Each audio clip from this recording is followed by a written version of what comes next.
All right, welcome to In the Zone. I'm your host, Chris Broussard, and I'm joined once again by my Fox Sports Radio co-host on our Sunday show, 1 to 5 p.m. Eastern, my man, Mark Willard. How you doing, man? I'm great. It's good to be here again. It's great to have you in here, and I've been enjoying our debates, man.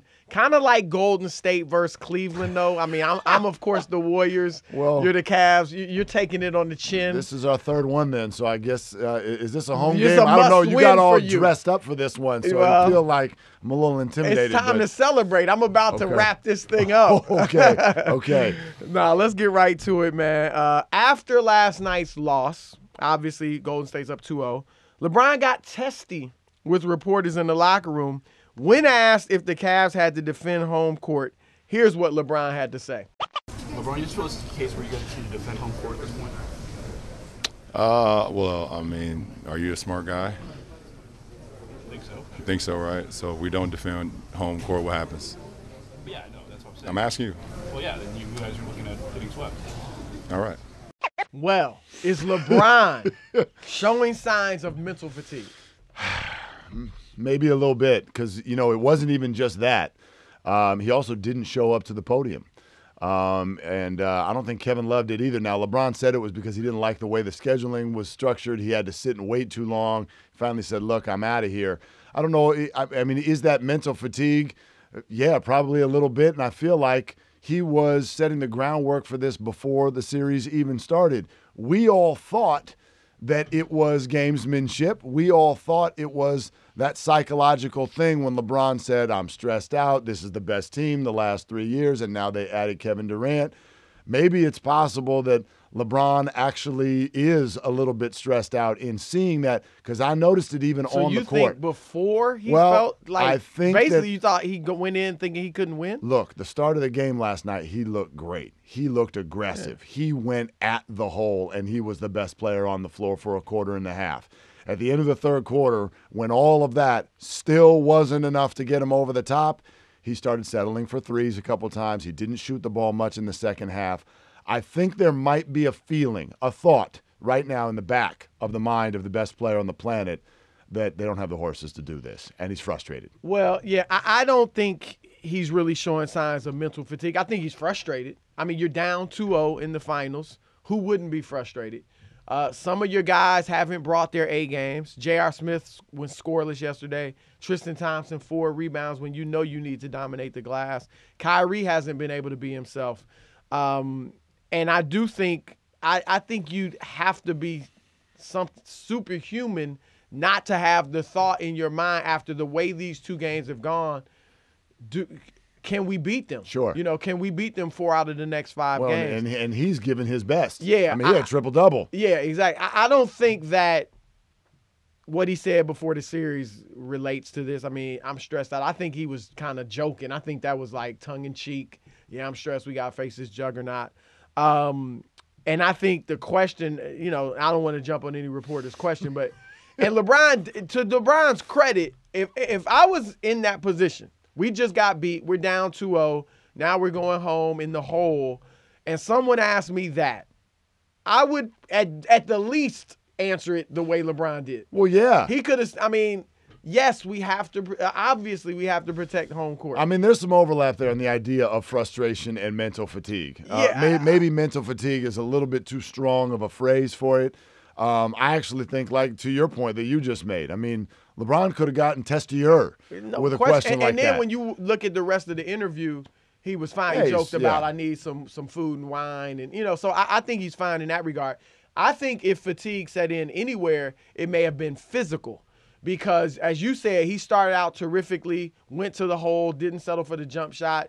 But LeBron is used to playing 38 minutes a game, but not 38, 39 minutes like this. Right. And the pace they're playing at is way too fast, and he has to guard Kevin Durant. If you notice during the regular season playoffs, LeBron hasn't always guarded the best perimeter player. It allows him to coast and pace himself. He is in his 14th season, and it allows him to roam defensively. So now that he has to guard Durant primarily and play at such a fast pace, I think it was more physical fatigue than mental fatigue at the end of that game. When the best player in the NBA plays really well, they're used to winning.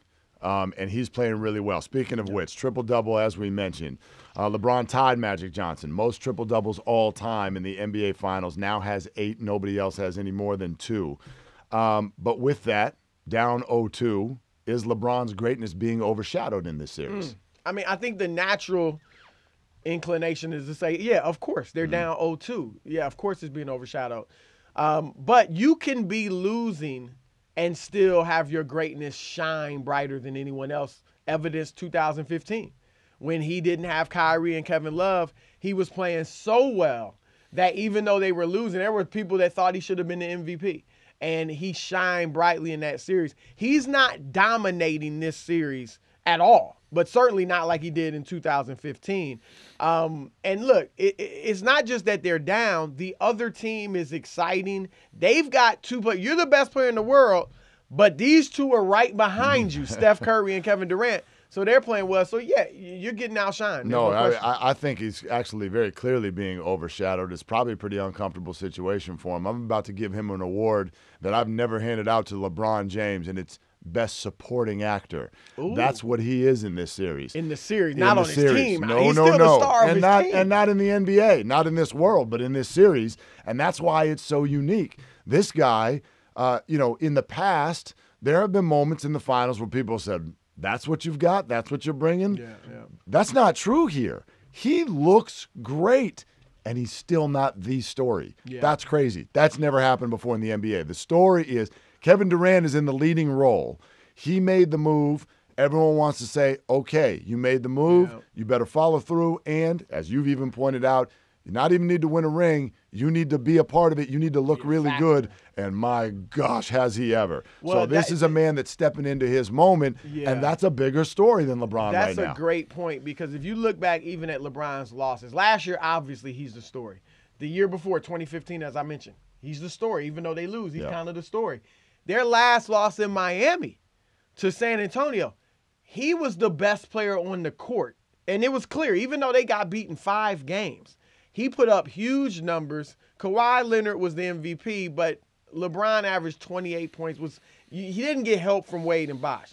The year before, they win the next 2. He's the story. So that's a great point, because even in losses, he's used to being the best player in the series. Could help him, too, by the way, in a weird way. If they go on and lose this series, certainly looks like they will. The MJ birds are all going to be out. 5 finals losses, 5 finals losses. Yeah. But if Kevin Durant is actually the main talking point, at least for a little while after the finals, that might help LeBron. It could help. The question that LeBron and the Cavs are going to have to face if they go, and we talked about this on the last podcast, if they lose this series, will be, okay, how do we improve in the offseason? Like, because the last thing LeBron wants, and you got to do it, you're competitive, you're obviously trying to win the East every year, but you certainly don't want to be 3-6. 3-7, 3, and it looks like they'll make the finals the next 2 years, probably. You would think. They're gonna have a lot of things to. And he can't go public with his previous narrative of "I need help." You can't do that anymore. Well, because he has help. Not enough. Well, I mean, you do need help. It's like he needs the whole. It'll East be All-Star more team. truthful than it was when he said, But it won't play well though. It won't play well. I don't think you come out and say, I need help. Even if you do it behind the scenes. No, but you can make a trade. Have to. You can make a trade. But you just can't sit there you and can't try to beat them the same as you are right now? Halfway through this season, the narrative from LeBron was, this is not enough. We need to be doing more. If he does that again in the offseason. He's being proven right. Well, it won't matter. When has logic ever worked for LeBron James? What LeBron has to do is he just has to say it tactfully. Like at the end of this series, if they get beat 4-0, 4-1, 4-2, whatever it is, and somebody will ask him, LeBron, what do you guys have to do in the offseason to improve? He has to say, well, we got to get better. We all have to improve. We may have to add, this team is stacked. They got 2 MVPs. You guys saw it. It really wasn't that close. We need to get better. We need to add some things. You know what I mean? Like, you can say it in a way, as long as you don't come off like you're whining. Yeah, exactly. So I'm with you there. There's a line there. All right, look. This thing is getting interesting. After game 2, The Truth, Paul Pierce, ironically nicknamed The Truth, said this about Durant. Kevin Durant might be the best player in the world today? So I want to ask you, has Kevin Durant surpassed LeBron James as the best player in the world? Absolutely not. Absolutely not. You don't do that in 2 nights, okay? Did you do it in 4? No, you don't do it in 4 nights either. Kevin Durant is stepping into his moment, and it's absolutely what he needed to do. But there's a couple things that Kevin Durant is right now. I think that he is the hardest matchup in the world. Okay? He's 7 feet tall, and he can dribble and do all this stuff outside. So you can go ahead and give him that label if you want. But you're not going to give him the label of the best player in the world based on 2 nights, especially because, everybody realizes that a year ago we were in this exact same position and then everything fell apart. So you don't know what's going to happen next. And even though we all think it's going where it's going, until it gets there, it's not there. So if they win this series and Durant, I think right now he would be Finals MVP. Okay, and he's the MVP. Are you willing to put him ahead of LeBron? No. He's the guy that will be the Finals MVP. He will have stepped into his moment. And you can start to give him labels if you want. Like I just said, best matchup, hardest matchup in the world, second best player in the world, best player on the Warriors. Best player this month, whatever you want to call him. But listen, I mean that's just way too small of a sample size to start painting with that kind of a brush. LeBron has earned that, and the other thing that's going on right now is LeBron is not playing poorly on the other side of the floor while this is happening. Yeah. He's playing great as well. He's doing what he needs to do. Yeah, I'm with you. I still think LeBron is the best player in the world. And what we have to realize is it's so much easier. And I'm not taking anything from Kevin Durant. I think he's the second best player in the world.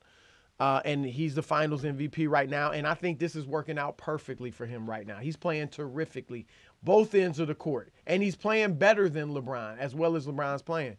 But it's so much easier for him. He's got 3 likely Hall of Fame teammates, 3 all-star teammates with him, another MVP with him. He's in the perfect system for him. That's why I thought it would work after 1 year. I didn't think they'd need a year to get acclimated to one another. Durant is a shooter. He can catch and shoot. He doesn't dominate the ball. I thought he'd fit perfectly in this system, and he does.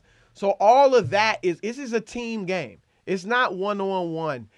Kevin Durant LeBron James has shown he can dominate games in ways that Kevin Durant can't. LeBron can control the tempo of a game. Kevin Durant has never shown us he can do that. LeBron has shown us he can carry a team by himself to high heights. And maybe not to the championship by himself, but he can get you to the finals or get you to the Eastern Conference, a champion by himself. Kevin Durant has never shown us that. So it's going to happen, and whether it's Durant or Kawhi Leonard, whoever takes the throne, LeBron's in his 14th year. Sure. I've said it. No one ever in the history of basketball has been the best player in the world in their 14th year except LeBron James. Is the torch passed in his 15th year, in his 16th year, 17th? It'll come sooner rather than later, but it's not there yet. You also can't get that label when there's a lingering question in people's minds, and there is still a lingering question in people's minds about Kevin Durant, and that's closeout games. He'd been ahead of the Warriors 3-1 last year and then didn't play well. So until he closes out, until this thing all completes itself, you can't go there. Now, you said a minute ago you think that this system is perfect for Kevin Durant. So let's talk about his last system. And is Durant's dominance that you're seeing right now, since leaving Oklahoma City, in some way a bad reflection on Russell Westbrook? I know you came up with this question. You and Colin Cowherd, did y'all put your minds together? And I might have an answer for you in a second, but I'll let you go first. No, this has nothing to do with Russell Westbrook. It's not like Kevin Durant left Russell Westbrook for Steph Curry alone. Okay, and you got Steph Curry, Steven Adams, Victor Oladipo, or Oladipo, who wasn't there last year, Andre Robertson, Serge. He has a much better team, number one, okay? So not only do they have to worry about Steph, i.e. Russell, they also have to worry about Clay, and Draymond is such a great, versatile team player. But the system is so much better. The system in OKC was Russ and KD ISO. Do your thing. That was the system. It's not the case in Golden State. They have 5 players moving. The ball is constantly moving. It is perfect for Kevin Durant. So his shining is not a bad reflection on Russell Westbrook, who's going to be the MVP. I totally disagree with you, and I think that this has been – Westbrook. no, I don't hate him, but I think this has been a horrible postseason for Russell Westbrook. He only had 1 win. He's going to have to wait what feels like a year and a half to come out and get his MVP award. He might have a beard on. We haven't seen him in so long. He will get it. Great. That's not – how bad is that? Because I'm getting my MVP award. Yeah, because the media doesn't know what they're talking about on this one. God. But – you're talking about the system as if in the NBA, everybody just buys into every system, and they don't. The Warriors are they good. Do. That's why they're one of the greatest teams why we've ever Kevin seen. Durant wanted to play with them, because you had guys that play. With them or yes, him? Of course the roster's better. There's no question. Okay. But And the point is okay. they play with a high basketball IQ. Okay. And he saw that, and that wooed him because – as was proven with all the bad facial expressions for years on playoff games with Russell Westbrook and Kevin Durant, there were moments where he looked at Russell Westbrook and said, this guy is not playing with a high enough basketball IQ. Did he ever confront Westbrook on that? I'm sure he did behind the scenes. Think so. What do you want him to do it out in center court? I don't think he really. I think they had nice, cordial conversations, but he wanted the coach to do it. Okay. Coach never did it. So you're comparing an entire franchise. Golden State, it's a lot looser. It's more fun. We have this great system. Everybody shares the basketball. There are no egos. To one player. You can't that. You can if you want to compare it to Oklahoma City and say they need to change their culture or they need to, Billy Donovan needs to get Westbrook to share more. You can't put all that on. He shares in it. I'm not putting it all on his shoulders. The question is this a bad reflection on him? Yes. How? Not solely him. It's James Harden too, by the way. Exactly. Harden was a young pup. Okay, I'm not going to put all that on James Harden. If that group had played like this group, maybe they would still be together. Whose responsibility is it to put the system in? All of them. No, it's all the of coach. them. Do we not need coaches in the NBA? Do the players not need to buy into those systems to make them work? So are you saying Scott Brooks wanted to put that system in and didn't, and they wouldn't buy in? I can't speak on whatever he put in. He didn't want to put in. He didn't have this system. The look on Kevin Durant's face did not suggest, boy, we all love this system and it's working perfectly. Hold on, Durant was just as much at fault as Westbrook. Then why did he leave? He's the one that was trying to make him change. He was a free agent. He could go where he wanted. Westbrook sat down with him at dinner. Yes. And said, "I will change. What do you need me to do? I will change. I can play differently." After 7 years? I'm not saying Westbrook would have done it. I'm just saying I think Kevin felt the same way. He's like, you say that. I've been asking you to do it. Why is this all on Westbrook? It's not all, but Put Westbrook with some better players, and he might shine the same way KD. Now, not in the same system. And he's a different type player. Kevin's guess was that he wouldn't. You can't put that all on Westbrook. Not all. But Durant fell apart just as much as Westbrook, if not more, in the 3-1 collapse. Come on. And that might be we're gonna put this all on Westbrook? That might be because of the way his point guard was not setting him up. And it might be just because he didn't step up the way he needed to. Maybe. Look, fine, he shares in it. You can't put this all on Westbrook. There's no way. No, why? What does this have to do with Westbrook? I just explained nothing. Kevin saw something that was better. My man is about to be the MVP. Yes. My man is the second player in history to average a triple-double. Good. Give him some love. He can be your man. My man's about to get a ring. Look, I love KD too. He's my man too. I got a lot of brothers I roll with. All right, here we go. Should Kevin Durant's performance in the finals silence the naysayers? Because there's a lot out there. Not yet. I think it's impressive. I think that it has grabbed the naysayers' attention, and they'll say to themselves, okay, here we asked you to do something, and you are clearly doing it. Our cup runneth over with what we asked you to do.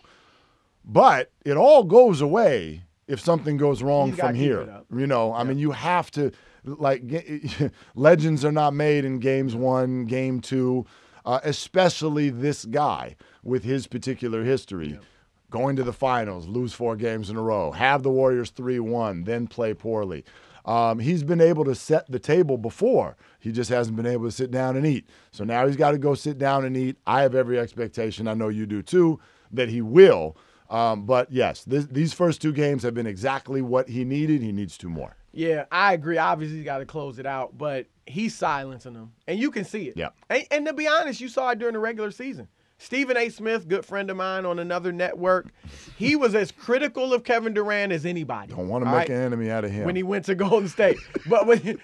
And he said midway through the regular season, Kevin Durant should be in the MVP conversation. Should have been. Charles Barkley, very critical of Kevin Durant, right? When Kevin Durant went down with the injury, he said there's no way they can win the championship without Kevin Durant. So we saw it already.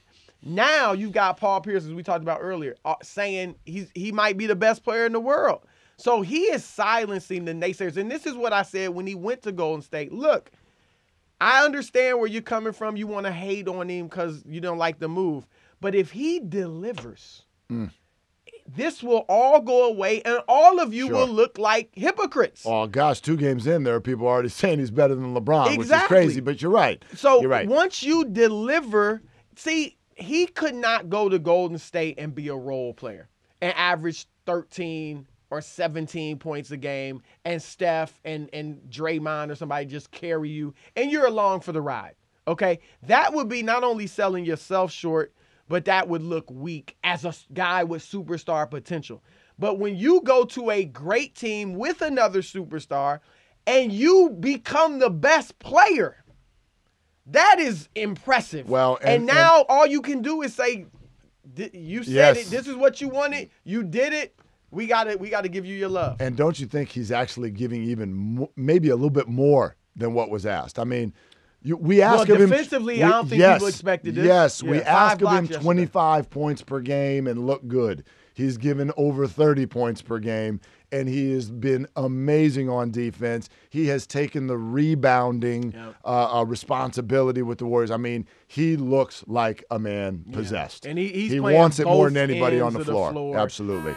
All right, and while we're on the subject of Kevin Durant, Jeff Van Gundy on the broadcast last night put him in some very rare air, suggested that Steph and Durant are, quote, the best duo in NBA history. Is that true? Come on, Jeff. No. And look, I'm as tickled as anyone else at what we're watching. All right, these two are phenomenal. But Shaq, Kobe, I got to take those two. Magic, Kareem, I've got to take those two. Jordan, Pippen. Now, of the 4 players, I would put Pippen 4th behind Steph and Durant and obviously MJ. But so Pippen's maybe not be in the class of those two, but as a duo, I mean, they won 6 straight. And I can't see. Now, look, let's see what they do going forward. To win 6 championships, I can't see them doing that. And that's essentially what they'd have to do. I mean, even 4 or 5 without to surpass Jordan and Pippen as the best duo.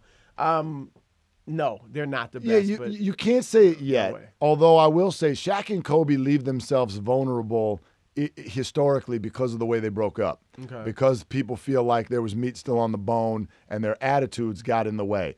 That's a vulnerable But pairing. they still won 3 rings. They still won 3 rings, and these guys aren't there Straight. yet, right? Jordan, Pippen, good one. Magic, Kareem, to me, might be the one that I would stick actually at number 1 right now that these guys have to chase, because not only did they get all of the hardware, they were so dynamic. The smiles on the face, the showtime, the way it was in the stands. And I think that's what Van Gundy fell into. They will be that, That's right? That's what these guys make you feel like when they're at their best and you're watching. You're like, my gosh, this is so incredibly dynamic. So if you want to put a different label on it, most dynamic, future best duo in the NBA. Most exciting. Yes, you can start to talk about that, most but it's fun to just watch. right. It's just too early from a hardware standpoint to put that label on them yet. I tweeted yesterday they can be one of the greatest duos in history. Can be. Let's see what they do.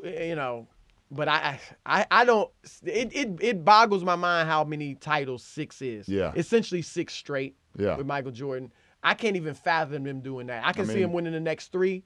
But 6 is incredible. This could be one of the greatest duos in history, but we're not there yet. Not yet, but close. We're closing. We're closing. yeah. Speaking of closing, last question.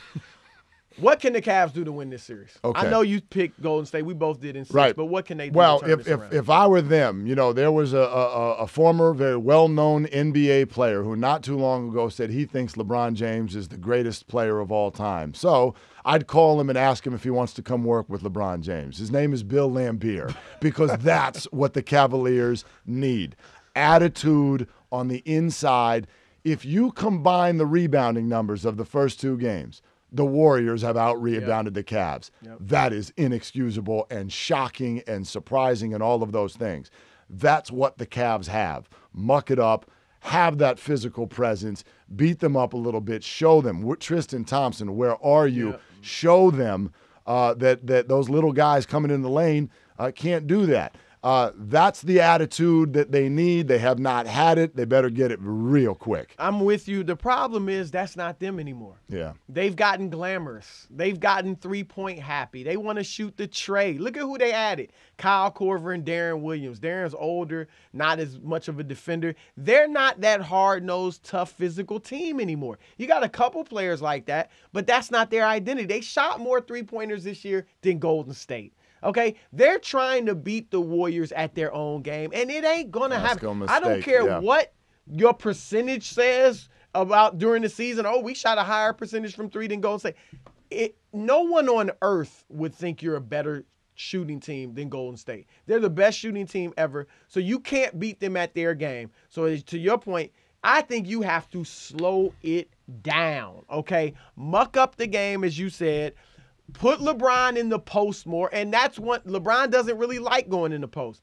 But if you want to have a shot to win this championship, get in the post a little more, not exclusively, but a little more. Get Kevin Love in the post more. They started out yesterday. He was in the post a little bit, had some success. Then he floated out around the three-point line. And finally, when LeBron's not in the post, put the ball in his hands as a point guard. I generally hate when he dominates the ball. But that's best against this team because it allows you to control the tempo. They can't outscore them 130 to 127. They need to win a 90-something, low 100s. Like they did in Game 7 last year. Exactly. That's what they can do. I don't think they can do it, but that's their only hope. Yeah, glamour doesn't work for them. That's anti-LeBron. It's anti-Cleveland, and there's nothing glamorous about getting swept. I'm from Cleveland. We hardcore. Yeah, you look kind of glamorous right now, though. Well, I do like to. You did pretty well in this one. I think I won this one. No, I do. Don't get beside yourself. You sound like Paul Pierce right now. I avoided a sweep. You're getting ahead of yourself, all right? Then so be it.